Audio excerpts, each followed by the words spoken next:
Many thanks to Pandemonium, Fellow Tracks Vanilla servers, Atlas, One Original DayZ's servers, Clash Vanilla servers, Sgt. Pepper's DayZ Invasion server, PTC Vanilla servers, the Stronger Best Vanilla community, Sea of Tools Cloud, and Neofarmer servers for making this video possible. The DayZ devs have just released a whole bunch of new info about DayZ Frostline in their latest blog post, so in this video we're going to go over the upcoming new SkyBox and included modified weather effect, along with the huge changes to how far away we can see stuff now.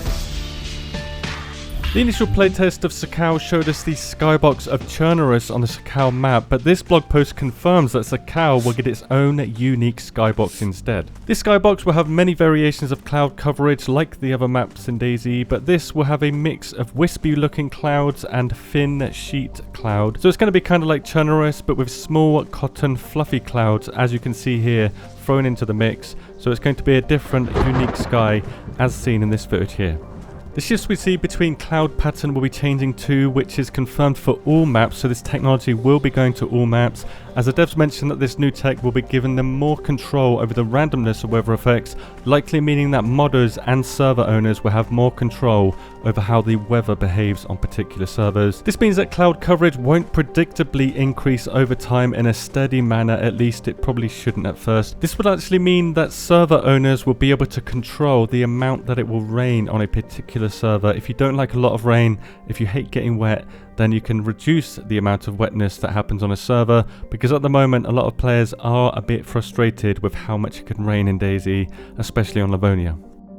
The aim with this weather system is to also include more predictability on which weather is coming next. So on Sakau, for example, the direction of snow particles will indicate wind patterns. If 2 minutes ago you saw the wind was less than it is currently now, you can predict that a blizzard is on the way. It might not be on the way, but you can predict that you need to take action in order to survive the upcoming blizzard that's going to be happening, to take cover, for example, to make a fire, stuff like that. This is confirmed to be spilling over onto Livonia and probably Chernerus too, with rain angles increasing over time as the wind picks up and the wind also changing the direction of rain, so we can predict if the weather is turning on these maps too, which is fantastic for the game. At the moment the weather system is a bit static, and this will add a lot of dynamic weather to the game and probably increase immersion greatly.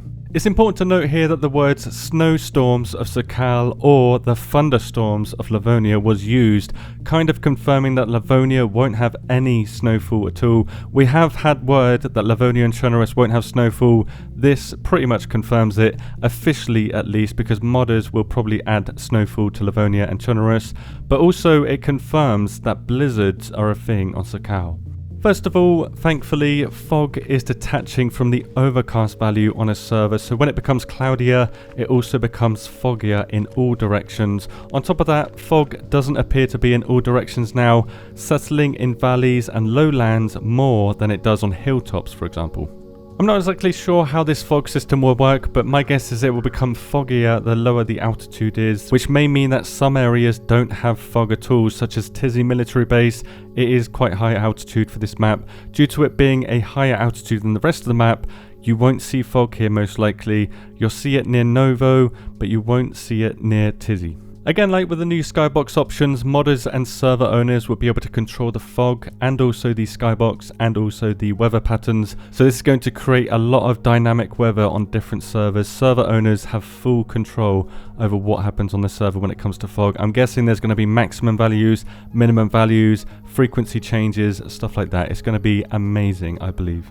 Us players, on the other hand, now have the option to increase our view distance further out with these settings in-game, with this upgrade substantially expanding the ranges. At the moment, only the poor setting, and this is the overall settings, by the way, so you have to change the overall settings to poor in order to get a lower view distance. All the other view distances are the same, and you cannot expand it beyond this 1,100 meters. Also, it says here that it's terrain view distance, so you can see that it has its own individual setting now for the first time, I believe, in DayZ, at least the newer engine version. And also, this is really important, server owners have the option to change the view distances. So the view distance, you might not be able to set it yourself, the server owner can set the view distance for all players on the server. This is going to change DayZ massively, and I haven't even gotten to the best part yet. The second best part is that these poor settings, as you can see here, will be very different to the extreme settings, and each individual setting in between will be more evenly spaced out, with us having the option to view landscape at further distances at the max settings, at least on PC. This is only on PC for now. We don't have any information as to whether it's going to be coming to console, but it is certainly going to be coming to DayZ in the future. Now the best part of this is that these settings were demonstrated on the new Sakau map. This is going to be the new winter map, or DayZ Frostline, which I believe is from this pier here, this wooden pier on this small island over here. If this is the case, the distance of extreme, where you can see this volcano, is around 6,000 meters away. Now I could be very wrong on this, but 6,000 meters seems to be the answer, as there are 6 settings, and each setting appears to push the distance an equal amount of around 1,000 meters. So poor is 1,000 meters, low is 2,000 meters, medium is 3,000, high is 4, very high is 5, and extreme setting, so the maximum setting, is 6,000 meters. So we're going to be able to see players maybe at 6,000 meters away. At least we'll be able to see the landscape at 6,000 meters. How this is going to work when it comes to ballistics and the player model view distances, I haven't the foggiest idea. The fastest bullets travel around 2,000 meters before they get despawned due to their 6-second flight time limit, and players can currently be seen at a maximum of 1,100 meters. I guess we'll just have to wait and see how this is going to work. For example, how are objects like buildings going to render at 6,000 meters away? Are they even going to render? And can a PC even handle that?